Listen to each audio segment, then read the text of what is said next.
A paz do Senhor, meus irmãos, tudo bem com vocês? Estamos retornando aqui para mais uma aula, né? E vamos já discorrer sobre a aula de número 6, a lição de número 6, e rogando a Deus, ao Espírito Santo, que nos ajude para que essas lições elas possam vir ao encontro das nossas necessidades e da nossa formação, que seja de acordo com o querer de Deus, tá? A lição de número 6, de acordo com o manual, ela está aí elencada em 6 objetivos, em 6 textos ou em 6 divisões, onde nós vamos estar procurando discorrer dentro desta aula.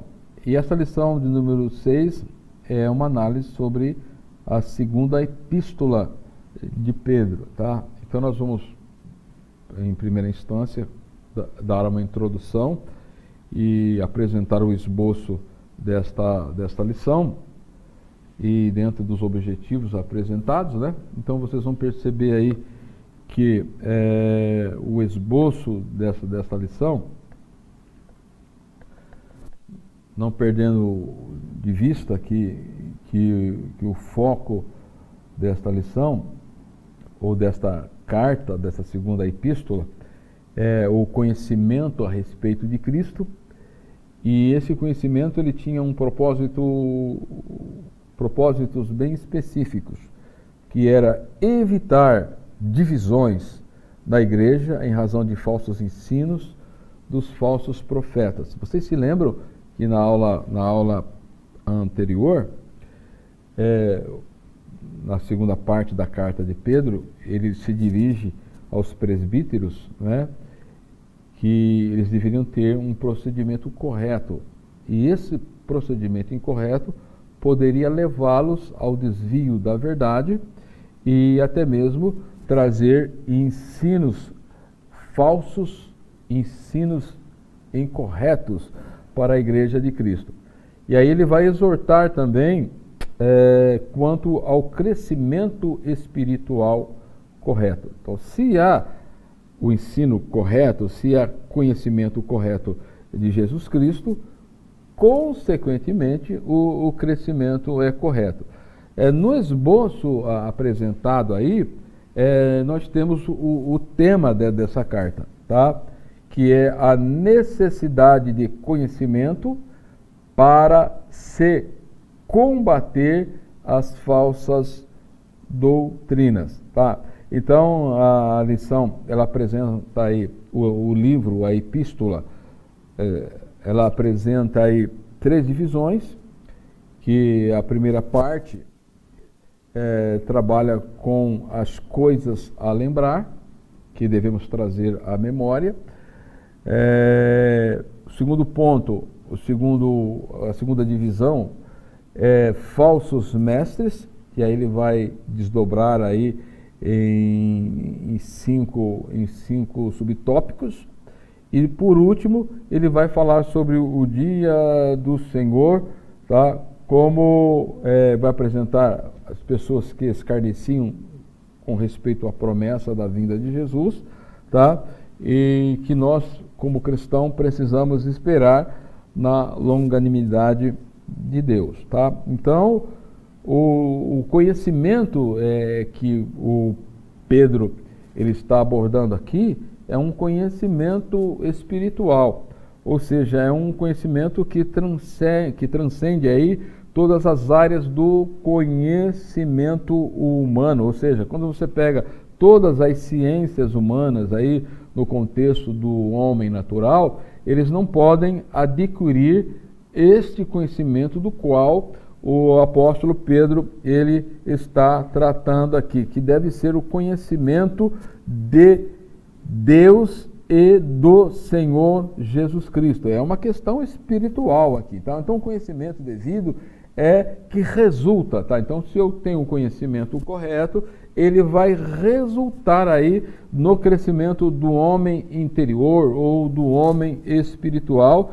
que promove o verdadeiro amadurecimento e a firmeza quanto à chamada e a segurança na salvação, para não tropeçarmos na vida espiritual, tá? Aí depois ele vai apresentar alguns propósitos, tá?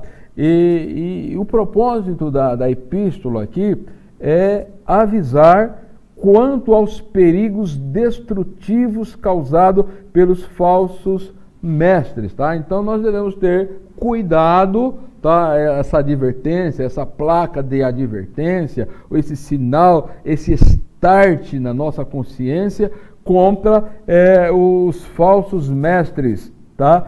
Que agora não era somente os riscos externos, tá? O que Pedro vai colocar nessa carta, nessa epístola agora, não era somente os riscos externos, eram riscos internos, que era muito mais letal, tá? Do que os riscos apresentados daqueles que vinham de forma exterior, tá? Então eles são despertados a guardar a sã doutrina e estar vigilantes, tá? Então a firmeza da igreja dependia o quê? Do crescimento na graça e no conhecimento do Senhor e Salvador Jesus Cristo, conforme capítulo 3 e versículo 18 desta carta, tá? Então, quando nós olhamos para o texto 2, tá? Então, ele vai trabalhar com as coisas a lembrar, tá? Vejam só os versículos 1 e 2 dessa primeira epístola, diz o seguinte: Simão, Pedro, servo e apóstolo de Jesus Cristo, aos quais que conosco obtiveram fé igualmente preciosa na justiça de nosso Deus e Salvador Jesus Cristo. Graça e paz vos sejam multiplicada no pleno conhecimento de Deus e de Jesus nosso Senhor. Tá? Então, o desejo inicial do apóstolo Pedro aqui, tá? Ele já inicia já com esse start de cuidado aqui, tá? Que os crentes eles precisavam crescer, tá? No pleno, ou eles deveriam ter o pleno conhecimento de Deus e o pleno conhecimento de Jesus, o nosso Senhor. Então, o termo fé aqui utilizado na saudação inicial, ela trata-se de uma fé subjetiva, ou seja, aquela dedicação ativa a Cristo na forma de confiança nele, que nos leva a viver santamente, zelosos por guardar a sua doutrina. Então, a forma que o verbo estar aqui, tá? Ele indica que os crentes, eles haviam ouvido a mensagem do Evangelho e haviam dado o quê? O devido acolhimento a ele, tá? Então o Evangelho é a palavra de Cristo para a salvação, assim como a crença, tá? Ela vem de fé, diz que a fé ela vem pelo ouvir a pregação e a pregação pela palavra de Deus. Então indica que eles haviam ouvido a mensagem do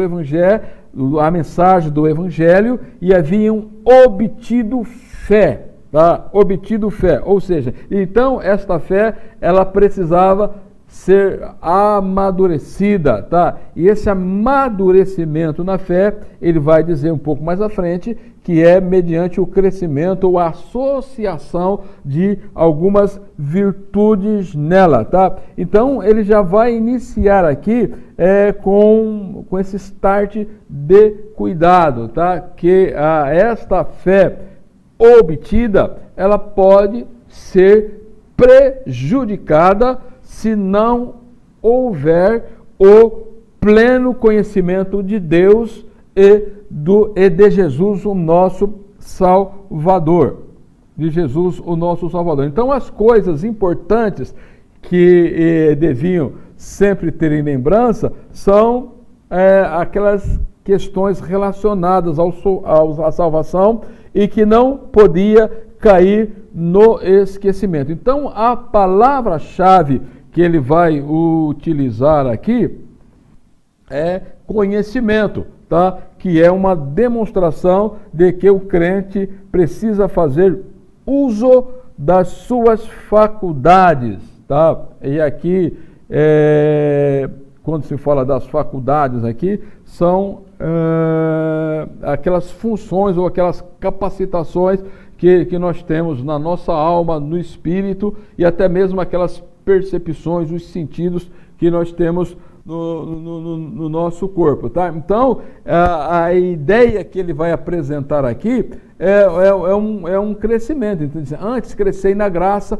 e no conhecimento de nosso Senhor e Salvador Jesus Cristo, tá? Então, se eu tenho a percepção correta da palavra de Deus, com certeza haverá um crescimento saudável, um crescimento correto, tá? Na palavra ou na graça do Senhor Jesus Cristo, tá? Então, uma das coisas que nós precisamos entender é que no espírito humano, lembra da questão da tricotomia que nós analisamos lá, corpo, alma, espírito, alma e corpo, tá? No espírito humano, ele é capacitado com algumas funções que são responsáveis para a manutenção ou a nossa ligação com o mundo espiritual. Segundo a antropologia teológica, onde nós dispomos da consciência no espírito, é que nós dispomos da consciência humana, que é aquela capacidade de aprovar ou desaprovar os nossos atos. É no espírito humano que está a fé, que nos leva a entender o mundo espiritual, tá? Nós sabemos que existe a fé natural, mas aqui está tratando da fé espiritual, ou que é adquirida, que nós obtemos através do Evangelho ou da pessoa bendita de Jesus Cristo. É no espírito humano que nós somos capazes também de adorar a Deus, aquela disposição que nos leva a curvar diante de Deus e também a comunicação com o sagrado, é o meio pelo qual nós interagimos ou relacionamos com Deus, por exemplo, através da adoração. Então, o conhecimento ou o saber a ser adquirido, tá? O Tiago, ele diz que é um dom que vem, a sabedoria, ela vem dos céus, tá? Ela não é terrena, não é animal e nem diabólica, tá? O homem que é inteirado em todas as ciências humanas, mas alienado de Deus, essa sabedoria, ela pode ser terrena, pode ser animal, no exercício das suas faculdades, tá? Da sua alma, mas um espírito alienado de Deus, tá? Ou muitas vezes ela pode ser diabólica, ele está a serviço do mal, a serviço do diabo, é o que nós vamos ver lá dos falsos mestres, onde ele vai contestar aqui, tá? Então, o que nos leva a curvar diante de Deus é exatamente isso. Então, é necessário termos alguns cuidados dentro dessa questão, porque é a palavra de Deus em nós que nos leva ao crescimento saudável. Tá? Então, a necessidade de crescer, a vida recebida de Deus por Jesus Cristo é resultado da própria glória e virtude de Deus. É por isso que quando voltamos aqui o quadro, tá? Deus Tá? Em Cristo, por meio do Espírito Santo, é que proporciona esse crescimento salutar. Tá? Então, quando nós olhamos aqui, dentro da antropologia teológica, então nós vamos perceber de forma bem clara, só para os irmãos não perderem de vista, tá? Que no corpo nós temos aí os sentidos, né? E esses sentidos eles são responsáveis pela percepção do mundo externo, e se caso ele estiver corrompido, assim como o homem pecou, tá? O homem foi comprometido na sua integralidade, tá? E só temos que analisar dentro da doutrina, tá? Até onde vai todo esse comprometimento, tá? Mas nós vamos perceber aí que dentro da doutrina da salvação, que Paulo ele está se dirigindo aqui, tá? A seres agora que tem esses sentidos santificados do corpo, tem as faculdades da alma, que é o intelecto, a vontade, o sentimento, a inteligência, o livre-arbítrio, que tem a ver para as tomadas de decisão e assim por diante, bem como o sentimento, as reações aos fatores externos, tá? Mas isto agora está dentro daquilo regrado pela regeneração, que é o novo nascimento, tá? E a santificação que nos livra da corrupção que há no mundo. Ou seja, então o crente ele tem como desenvolver ou ter um crescimento saudável à medida que ele vai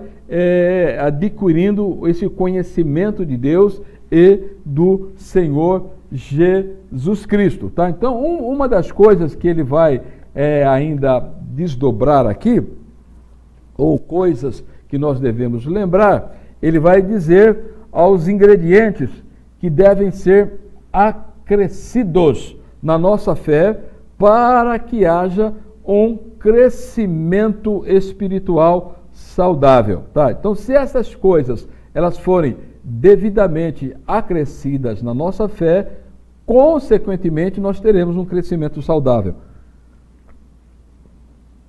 Tá, então quando nós olhamos lá em 1 Pedro, capítulo 1 e 3, ele vai dizer que pela vontade soberana de Deus nós somos recriados por Deus, ou recebemos uma nova natureza.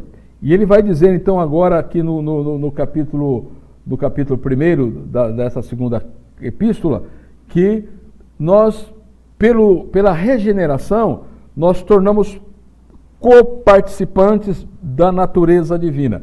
E tornar aqui coparticipante da natureza divina significa o quê? A condição natural de uma nova vida. Ou seja, nós participamos da forma ou do tipo da própria vida do Cristo ressurreto.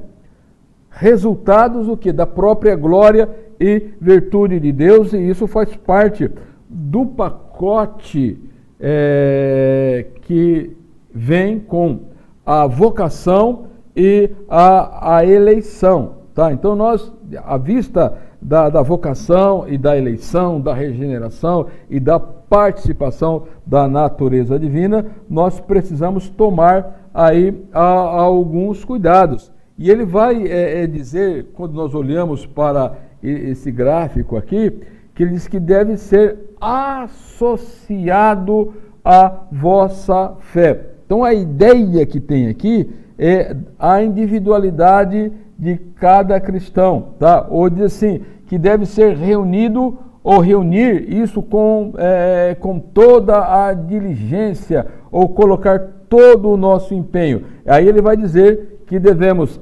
associar a nossa fé à virtude, o conhecimento, domínio próprio, perseverança, piedade, fraternidade e amor. Tá? Então, você percebe que aqui na construção que ele faz do texto, quando nós lemos o texto aqui, é muito interessante.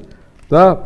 há uma correlação muito importante. O versículo 5 diz assim: por isso mesmo, empenhe-se para acrescentar à sua fé a virtude, o conhecimento. Então, a ideia que ele dá aqui, tá?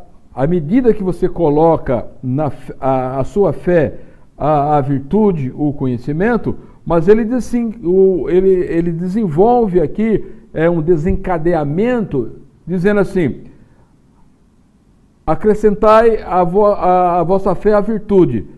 E a virtude, quando você coloca a virtude, o conhecimento, esse conhecimento, ele é um desdobramento da virtude, mas relacionado à fé, tá? O domínio próprio é um desdobramento do conhecimento, mas relacionado à fé. Então você percebe como ele vai fazendo esse jogo de palavras, tá? Para que o raciocínio dos crentes estivessem bem adequado, para que o crescimento pudesse ser de maneira saudável.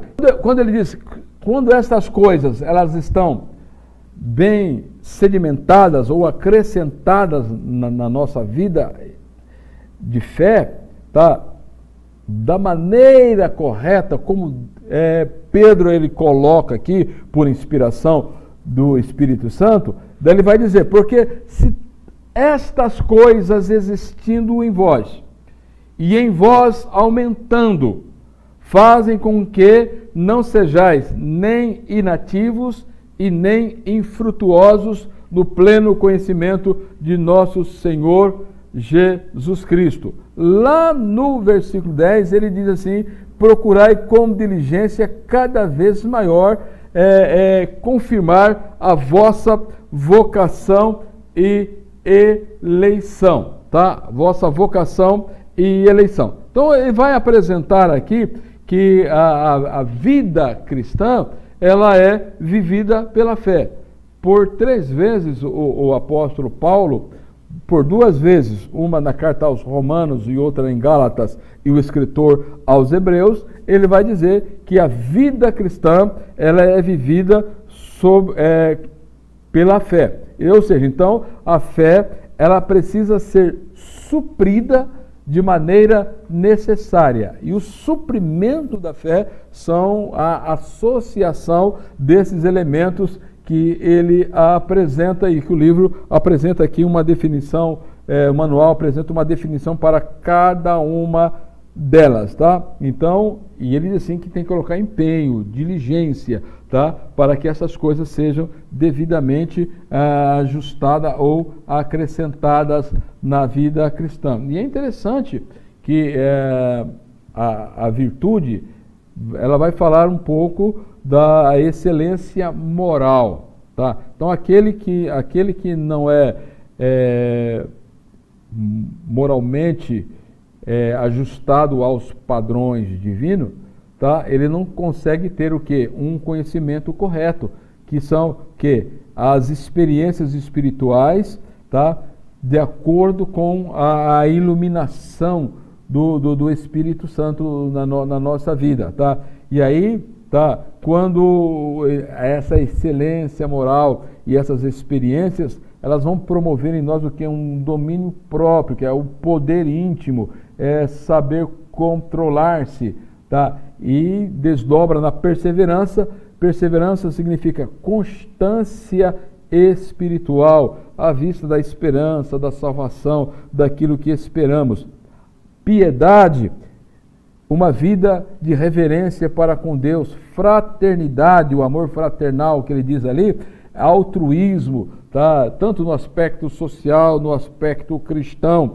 Amor aqui, aí ele coloca que é como se fosse a pedra de esquina, tá? Que vai delinear ou que vai fazer o fechamento de todas as demais virtudes aqui apresentadas, tá? E aí ele vai colocar também a supremacia das Escrituras Sagradas, que a Bíblia, tá? Ou que a palavra de Deus, tá? Ela dá o testemunho, tá? E ele vai apresentar aqui que da inspiração da palavra de Deus, e aquilo que a Bíblia ela apresenta, tá? Ela é tida como regra infalível de fé e também de prática para nós, tá? E ele vai apresentar lá no versículo 16 o testemunho apostólico, tá? Quando nós olhamos, tá? Os versículos 16 a seguir, ele vai dizer assim: porque não devemos conhecer o poder e a vinda de nosso Senhor Jesus Cristo segundo fábulas engenhosas inventadas, mas nós mesmos fomos testemunhas oculares da sua majestade, falando do Cristo encarnado, pois ele recebeu da parte de Deus Pai honra, glória, quanto pela glória excelsa lhe foi enviada a seguinte voz: este é meu filho amado em quem me comprazo. Pedro lhe faz aqui uma referência ao Monte da Transfiguração, e aí depois ele vai demonstrar ainda que o próprio Cristo havia designado o colégio apostólico, da qual ele fazia parte, como suas testemunhas, e eles também vai demonstrar do programa de aprendizado que eles tiveram com Jesus Cristo, tá? Aquilo que eles viram e ouviram do próprio Senhor Jesus, eles agora estavam testemunhando, e dá a entender que quando Pedro escreve aqui, o Evangelho de Marcos já havia sido escrito, tá? Porque a ideia que se tem é que ele foi escrito entre 64 e 65, e Pedro ele morreu por volta de 68, e pouco antes da sua morte que ele escreve esta carta. Inclusive ele diz que o tempo da sua partida já estava próximo, tá? Então ele vai demonstrar que a palavra profética, tá? Ela deve ser vista, respeitada, tá? E ele faz isso porque agora ele vai entrar dentro de um contexto dos falsos mestres, tá?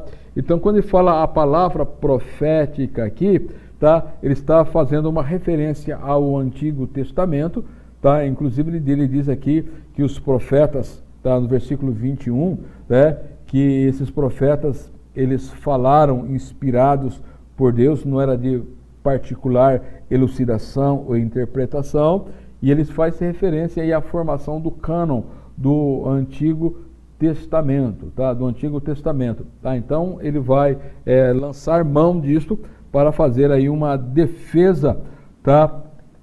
Contra os falsos mestres, tá? Então quando nós olhamos aqui no texto 4, tá? Ele vai no capítulo 2, versículo 1, ele começa de forma bem incisiva. Então vocês percebem que ele faz uma defesa à inspiração profética, tá? Que é o cânon do Antigo Testamento, que era a Bíblia que eles dispunham, e agora ele vai trazer à baila, tá? Tanto que eles estavam comprometendo a visão profética do Antigo Testamento e também do Evangelho recebido do Senhor Jesus Cristo, tá? Os ensinamentos do próprio Cristo, que já tinha dentro do Evangelho de Marcos, que já tinha sido escrito, tá? E também que os discípulos, que os apóstolos, eles eram os portadores da mensagem do Evangelho, que eles estavam desdobrando, que seriam depois escritos mais 3 evangelhos, e a ideia teológica nas epístolas em que nós temos, e uma delas é a primeira que Pedro já havia escrito a eles, e estava complementando agora nessa segunda carta, ou nessa segunda epístola que ele estava escrevendo. Então ele diz assim como no meio do povo surgiram falsos profetas, então ele faz uma referência ao cânon do Antigo Testamento, assim também haverá entre vós falsos mestres. Haverá entre vós falsos mestres. E uma das práticas, ou dos resultados desses falsos mestres era o quê? Causar divisão na igreja, tá? Então, eram pessoas que surgiriam no meio da igreja, no contexto da igreja, e eles haveriam de introduzir de maneira dissimulada heresias destruidoras, tá? A ponto dessas heresias ou desses ensinamentos renegarem ou negarem o soberano Senhor que os resgatou, tá? Então, ele vai trabalhar exatamente dentro desse aspecto, trazendo esses cuidados, tá? Com esses lobos, tá? Transvestidos de ovelhas, tá? E ele vai, então, demonstrar aqui que dentro desta visão, tá? Ou na apresentação destas heresias, e vocês sabem que o termo heresia, ele é cunhado da seguinte forma: é uma opinião doutrinária contrária a uma verdade religiosa, tá? Então, o herege, tá? É aquele que professa ou que traz uma heresia. Então, ao homem herege, lá em Tito, capítulo 3, versículo 10, na versão revista e corrigida, diz assim: ao herege, depois de uma e outra administração, evita-o, porque senão ele vai causar o quê? Divisão ao rebanho. Então o alerta aqui é contra um problema interno que estava surgindo e que era uma tendência maléfica no contexto da igreja, que haveria de produzir danos incalculáveis. Os disseminadores de heresias são caracterizados por Pedro como falsos mestres, assim como no Antigo Testamento, no contexto de Pedro aqui, eram considerados os falsos profetas à vista do profetismo do Antigo Testamento. Então Pedro, ele nos dá a entender aqui que esse surgimento desses falsos mestres teria um propósito fundamental: era introduzir heresias destruidoras. Então ele vai apresentar pelo menos 4 aspectos desses mestres, tá? Então ele vai mostrar primeiramente em relação ao método que eles utilizavam, tá? Que era introduzir de maneira dissimulada ou encoberta heresias destruidoras. Então começa de maneira clandestina, valendo-se de reuniões extra-igreja, ou seja, eles não se valem inicialmente das reuniões oficiais, tá? Cria novas situações. Vocês se lembram que lá no final da primeira carta, da primeira epístola, Pedro, ele exorta os pastores a terem o devido cuidado com o rebanho com que eles estavam pastoreando, e detecta ali alguns erros pastorais que eles estavam incorrendo, tá? E ele procura ajustar eles a um comportamento correto. Então, a ideia, então, aqueles que não se ajustam, tá? A exortação de Pedro na primeira epístola dá a entender que eles começam a trabalhar na contramão. E na contramão, eles começam a aderir a certas heresias, mas eles não faziam assim de maneira clara nas reuniões oficiais, mas eles começavam de maneira clandestina, nas casas, valendo de reuniões extra-igreja, tá? Que é basicamente o que ocorre nos dias de hoje, tá? Este é um método de minar a igreja para promover a destruição da igreja quanto ao conhecimento correto de Deus. Daí você tem ainda aí a mensagem dos falsos mestres, tá? A mensagem dos falsos mestres. Então, elementos principais dessas mensagens, primeiro era o quê? Atacar a natureza divina de Cristo e, em segundo lugar, atacar a natureza divina da Bíblia, tá? Principalmente eles atacavam a natureza divina do Antigo Testamento.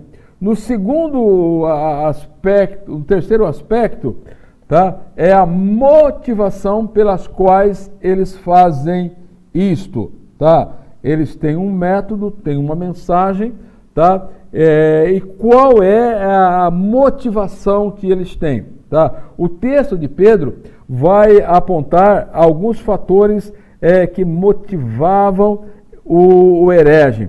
Primeiro, era a avareza, tá? E a avareza está ligado ao ter.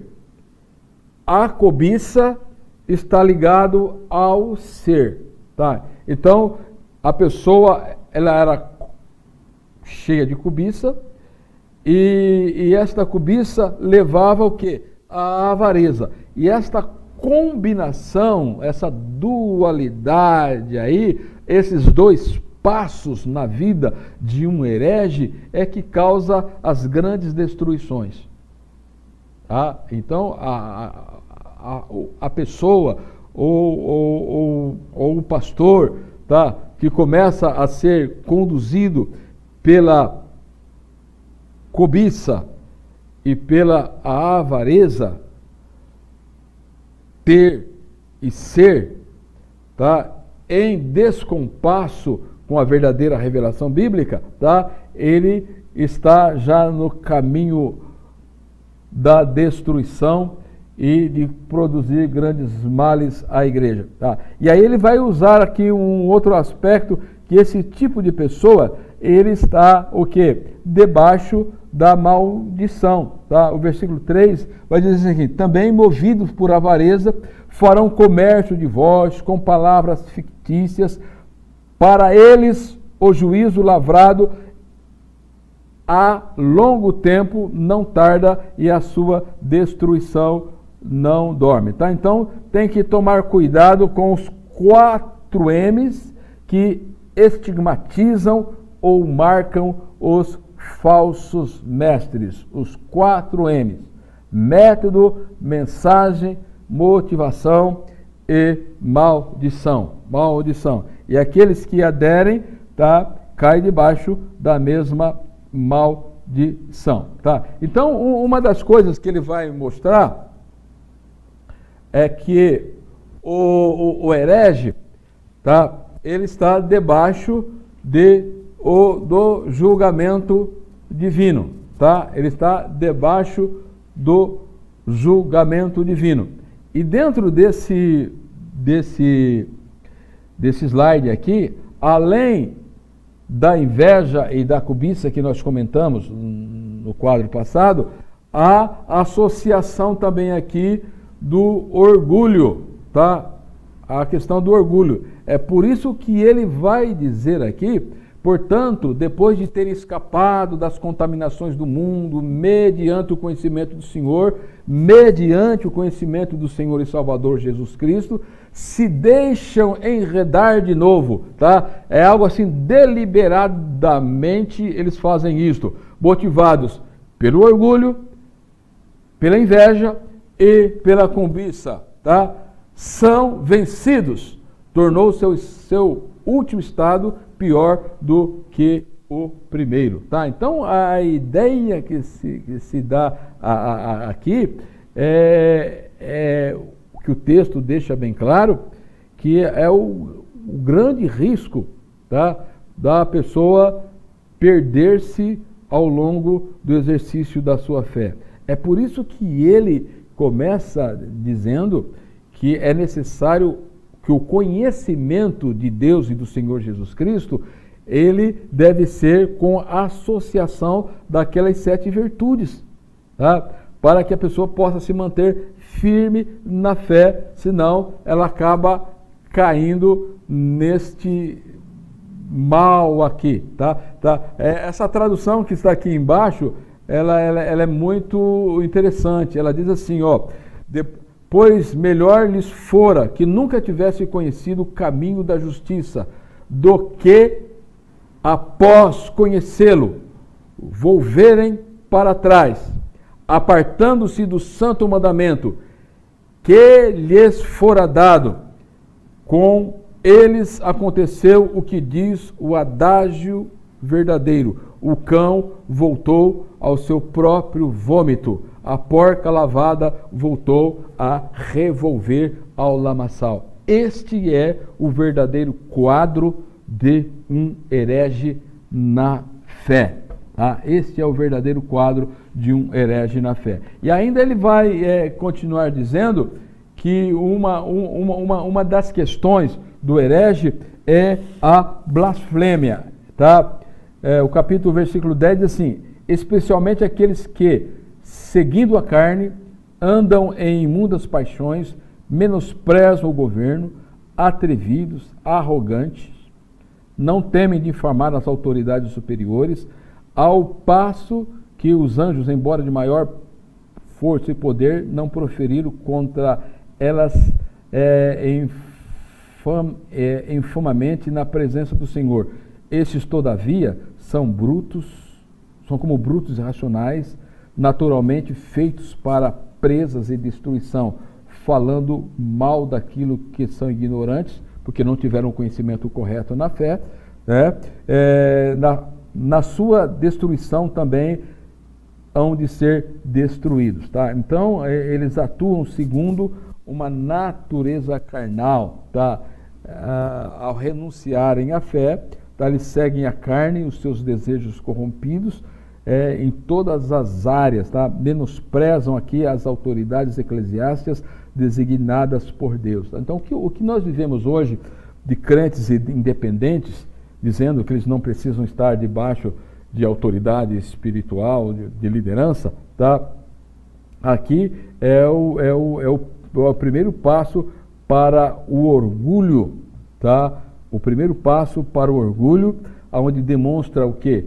Atrevimento, arrogância e difamação das autoridades constituídas por Deus no contexto da igreja. Se Deus ele constitui autoridade no contexto social, ele também determina autoridade sobre o contexto da liderança cristã.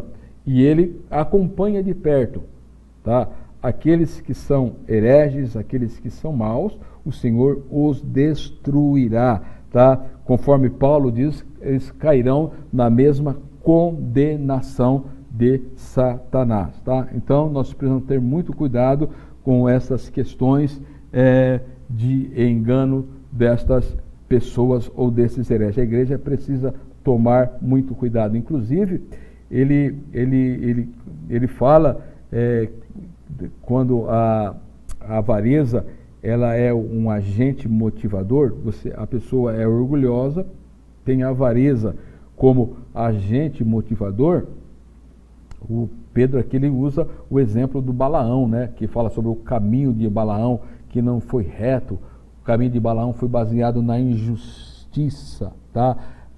Então ele compara também esses falsos mestres como fontes sem água, ou seja, elas não dispunham ou não podiam oferecer a verdadeira mensagem. Eles não eram verdadeiros mestres de Cristo, ou como névoa impelidas pelo vento, ou como uma neblina, tá? Que não pode reter a verdadeira água. Tá? Então é por isso que o último estado deles é um estado de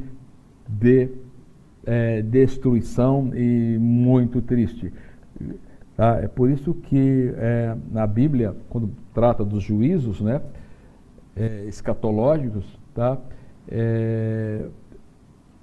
Haverá a abertura dos livros da vida, né? E depois o das obras, e cada um será julgado segundo as suas obras, mostrando que haverá uma diferenciação quanto à imposição dos sofrimentos no lago de fogo. E aí nós estamos aí no último texto, que ele vai tratar do dia do Senhor, tá? E aí, então ele vai demonstrar que naquele tempo já havia um questionamento, tá? Onde eles discutiam que pelo fato de o Senhor não ter vindo buscar a sua igreja, então eles achavam que o Senhor Jesus não viria mais. Então estavam tratando com um certo descuidado, um certo desleixo, tá? A doutrina do arrebatamento, os conceitos escatológicos por parte do Senhor, tá? Dentro desse quadro que nós colocamos aqui, principalmente dentro desses dois traços vermelhos, tá? Está basicamente a discussão que estava aqui quanto ao dia do Senhor, tá? Pedro ele vai dizer no versículo 10, virá entretanto como ladrão o dia do Senhor, o qual os céus passarão por um estrepitoso estrondo e os elementos se desfarão abrasados, também a terra e as obras que nela existem serão atingidas, tá? Então o que ele vai demonstrar aqui é que haverá a vinda do Senhor, e quando o Senhor ele vir, haverá o que? O desdobramento de uma série de fatos ou de eventos, tá? Porque quando você pega o versículo 3, do capítulo 3, os escarnecedores diziam o seguinte: tendo em conta antes de tudo que nos últimos dias virão escarnecedores com os seus escárnios, andando segundo as suas próprias paixões. E um dos questionamentos deles é aonde está a promessa da sua vida. Versículo 13, ele fala dos que aguardam as promessas, tá? Só para nós termos uma noção exata aqui, e esta promessa, ela é viva porque ela está baseada na ressurreição. Ou seja, então Deus ele apresenta como supremo sustentador do universo. Então Pedro ele vai apresentar o que? A intervenção do Senhor através de alguns juízos no contexto da história. Então ele vai demonstrar, quando ele diz que um dia para o Senhor é como 1000 anos e 1000 anos para o Senhor é como um dia, ele vai demonstrar como o Deus que é eterno, está na eternidade, ele atua no tempo. Ele está no Kairos, mas ele atua no tempo. Então o dia do Senhor faz referência ao quê? Ao período escatológico que compreende entre o arrebatamento e o final e o juízo final, de acordo com o que está aqui. Então você vai perceber que alguns eventos vão ocorrer entre o arrebatamento da igreja e o juízo final, tá? Com o arrebatamento da igreja se desencadeia dentro da visão dispensacionalista o período da grande tribulação, tá? E que vai ocorrer também o tribunal de Cristo, as bodas do Cordeiro, a condenação da besta e do falso profeta, que eles serão amarrados, segundo o Apocalipse 20, versículos 2 e 3, e aí se inicia o período milenial, tá? O milênio, e após o milênio, o que ocorre? Haverá uma sequência de eventos, tá? Que nós gostaríamos de demonstrar aqui. Então, se você vejam só, você tem um arrebatamento e na primeira fase, Jesus vem ao encontro dos salvos, e na segunda fase, ele vem em glória junto com os salvos, tá? Então você tem a grande tribulação, dividida aí em 3 anos e meio, tá? De acordo com o Apocalipse, tá? E nesse período você tem aí os eventos descritos dos 7 selos, as 7 trombetas e as 7 taças da ira de Deus, tá? Dentro desse aspecto, você vai perceber que na primeira semana vai ter a ascensão do anticristo, e do falso profeta está respaldado por Satanás. Na metade da semana, o acordo que Israel faz com o anticristo ele é quebrado. Aí se inicia então a angústia de Jacó, período em que se dará o arrependimento da nação de Israel, quando você analisa principalmente a partir do capítulo 8, 9, 10, até o 14 lá de Zacarias, nós vamos entender bem esta questão.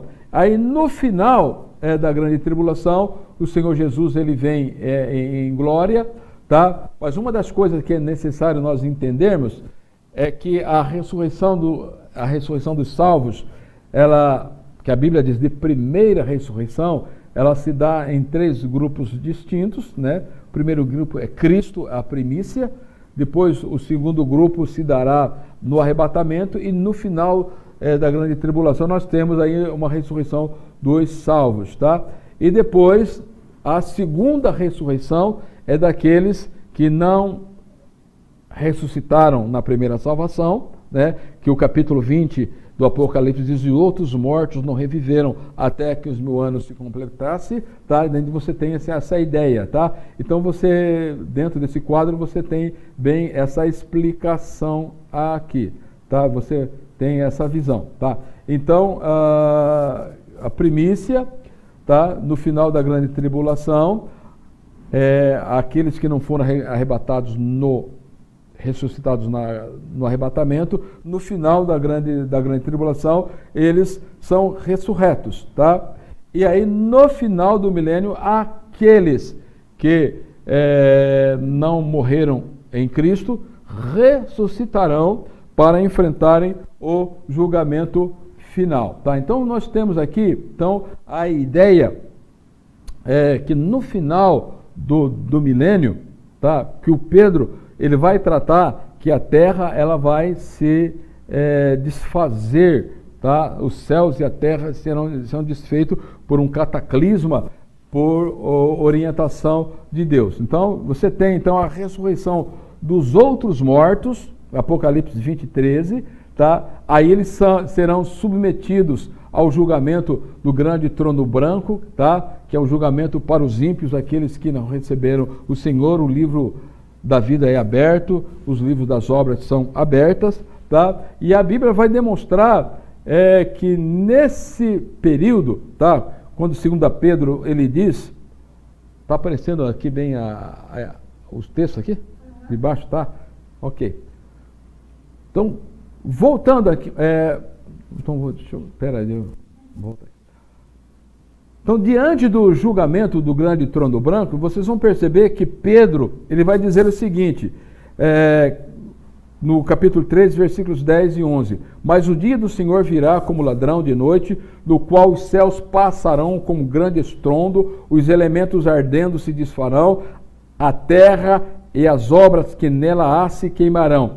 Havendo, pois, de perecer todas as coisas, que pessoas vos convém ser em santo trato e piedade. Tá? Então, a ideia que se tem é que enquanto o julgamento se dará em um espaço aonde Deus vai determinar, que nós não sabemos, tá? Mas é no espaço, tá? A terra estará passando por uma destruição ou por uma purificação.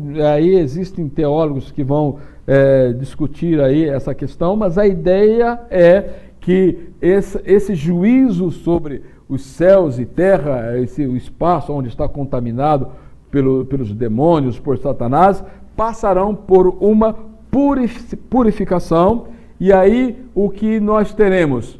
O novo céus, tá? Nesse novos céus e nova terra, que o Apocalipse capítulo 21 ele vai nos dizer, e o lago de fogo, que é o inferno, que já foi inaugurado pelo falso profeta e pelo anticristo, tá? Satanás será lançado também no lago de fogo, e todos aqueles que passaram pelo julgamento do trono branco, que a ideia é que eles saem do estado intermediário, do Hades, e são levados, que eles ressuscitam, tá? E vão comparecer diante do trono branco em espírito, alma e corpo, serão julgados e serão lançados no inferno, onde haverão de sofrer por toda a eternidade. Então Pedro, ele demonstra isso de maneira bem clara, tá? Então, para a gente entender a citação que o apóstolo Pedro ele faz aqui nos versículos 10 e 11, é necessário que tenhamos esta visão escatológica correta para a devida compreensão, tá? Na questão do desenvolvimento, do desencadeamento dos eventos ou dos fatos dentro da soberania de Deus, quando ele vai demonstrar ou tirar a humanidade da questão tempo e colocar na questão eternidade, que é o estado perfeito e eterno. Para os justos na eternidade com Deus, tá? Dentro desse complexo de novos céus e nova terra, tá? Onde habita a justiça, onde Deus ele haverá de montar o seu próprio tabernáculo, a sua habitação, tá? E o lago de fogo, tá? Onde estarão aqueles que se afastaram de Deus, tá? Então, essa visão do apóstolo Pedro nas suas duas cartas, nas suas duas epístolas, é muito interessante, tá? Você, quando vai estudar, ter essa visão completa para que você não se perca dentro do raciocínio, tanto dos conselhos para o cristão, os alertas que ele dá, e também a visão escatológica que ele apresenta dentro das duas cartas, tá? Quando você tem esses gráficos que eu apresentei aqui, então vocês terão aí uma visão mais correta e mais completa da visão do apóstolo Pedro para a igreja daquela época e para os nossos dias, tá? Então que Deus em Cristo nos ajude, que Deus em Cristo nos abençoe, em nome de Jesus. Até a próxima aula. Amém.